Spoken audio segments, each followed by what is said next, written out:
to the SciFirst MovieTalk episode. So in this episode, I'll be discussing the 1998 Adam Sandler romantic comedy, The Wedding Singer, as directed by Frank Coraci. Now, cast your mind back to a time when neon spandex was rife, sweatbands were the norm, and you couldn't walk down the street without being engulfed in a sea of mullets and frizzy perms. Indeed, yes, back to the 80s. In fact, 1985 to be exact, right in the midsection of one of the greatest decades there has ever been, for music and cinema at least. And that's where we join one Robbie Hart, as played by Adam Sandler, living the 80s dream as a wedding singer in the suburb of Ridgefield, New Jersey. However, after being jilted at the altar by his fiancée Linda, as played by Angela Featherstone, Robbie goes on a bit of a downward spiral until he meets Julia Sullivan, as played by Drew Barrymore, who enlists his help to plan her wedding to Glenn Goulier, as played by Matthew Glave, given his extensive knowledge of the vendors within the wedding circuit. Soon it becomes apparent that there are sparks between Robbie and Julia, even if, it's not really evident to them. And as they kind of get further to Julia and Glenn's big day, so does their connection strengthen. But with both of them in denial and Julia an inch away from getting married, it's going to take a pretty big romantic gesture to get these two to finally realise they're in love with each other. So, Adam Sandler and Drew Barrymore, a total dream team, and their chemistry in this is what brings this home each time in what is, when all's said and done, a very by-the-books formulaic movie in terms of its overall plot. In fact, this chemistry would go on to yield, to date, a further 2 rom-com collaborations between the pair, with 2004's 50 First Dates and 2014's Blended. The Wedding Singer doesn't really kind of bring anything new to the rom-com genre, but it's one of those that's at the top of its game. Indeed, the chemistry of the leads often makes or breaks kind of such a film. That's what they're about. And this is filled with such kind of sweet and charismatic vibes. The fact that it's an Adam Sandler movie is one of the most surprising things. So, give or take, this could have easily have ended up as another Billy Madison.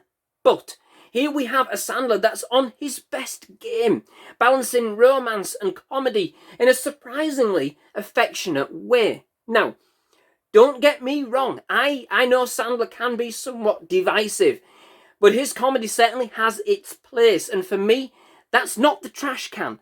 It is the kind of outrageous comedy that can pick you up when you're down and spin you around, right round, and get you back on your feet.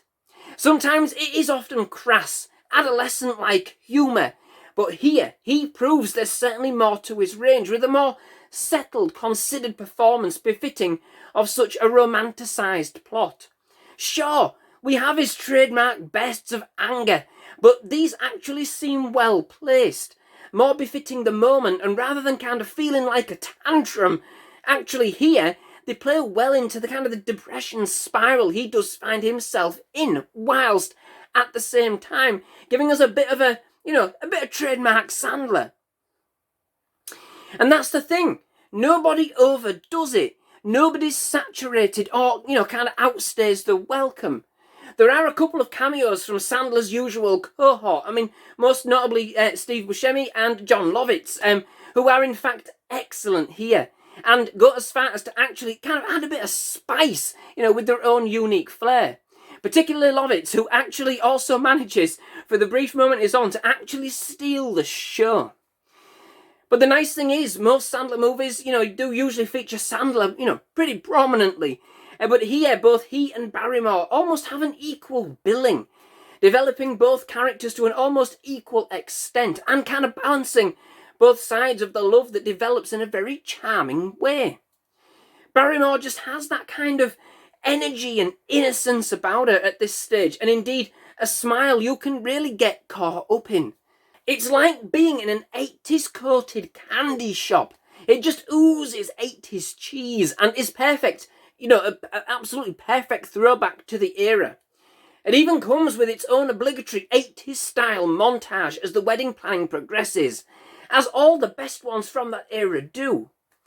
It's also a full-on 80s jukebox, smashing hits such as Hold Me Now by the Police, Pass the Dutchie by the Musical Youth, China Girl performed by David Bowie, and not least, of course, White Wedding, which I've been humming ever since I watched this film, performed by Billy Idol, who, in fact, absolutely makes a bit of a surprise cameo himself, which totally rocks, it really does, and which you wouldn't think it would work, but by chance, what I'm trying to say, but in the by chance context that it actually is of his appearance, it's totally on point.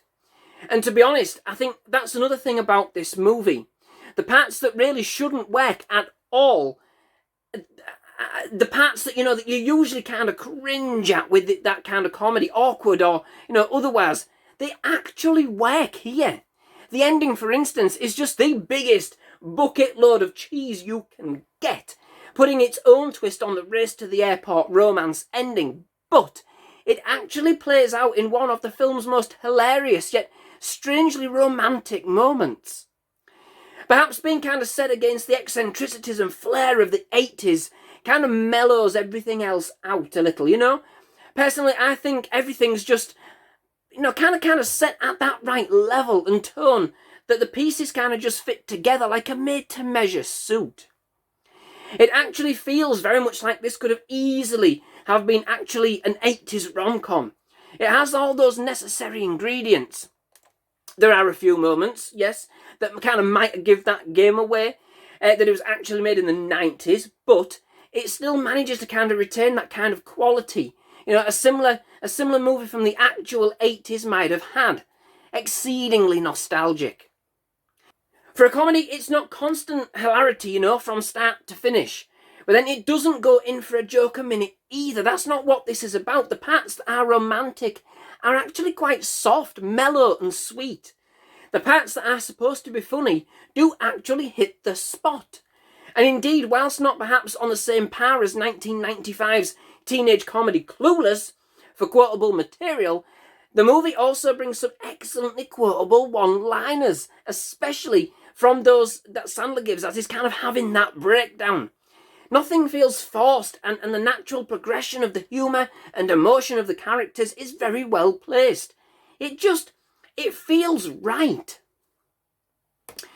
Overall, it's really hard not to end up all kind of beams and smiles after watching this, leaving you with a real kind of satisfied, warm and fuzzy feeling all over. It has all the right ingredients needed for an amazing rom-com, and it really doesn't disappoint in this respect. There's actually some great romantic gestures, they're cheesy as they come, but they work, and, with the 80s as a backdrop, it really allows for a bit of flair.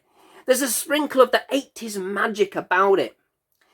The comedy and Sandler are dosed in just the right amounts.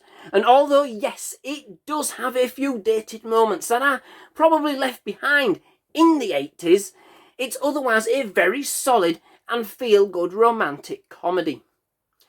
So, that brings me to the end of this episode. Many thanks for watching. I do hope you've enjoyed it. If you have, please do leave a like. Please do hit that subscribe button for more movie reviews, show reactions, and other movie-related content. Absolutely loved having you at SciFirst MovieTalk. Definitely love to have you back. Most of all, just thank you very much for watching. Goodbye.